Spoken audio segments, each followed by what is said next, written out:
CBS News Justice correspondent Bob Orr has been talking to his law enforcement sources and joins us now. Bob, what are we learning about the suspect, Ariel Castro?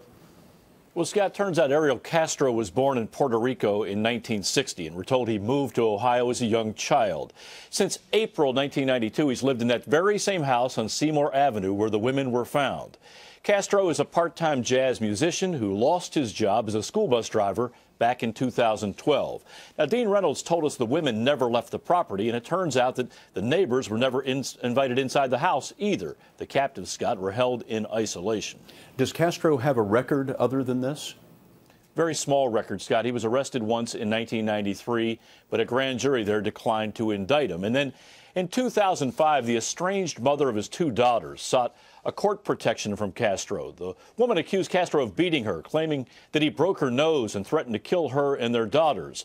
One handwritten notation was particularly interesting to us. It read, "Petitioner," meaning the mother, "has full custody with no visitation for respondent," meaning Castro. Nevertheless, respondent frequently abducts daughters and keeps them from mother. That case, Scott, was ultimately dismissed. And finally, Bob, two of Castro's brothers were arrested with him yesterday. What about them?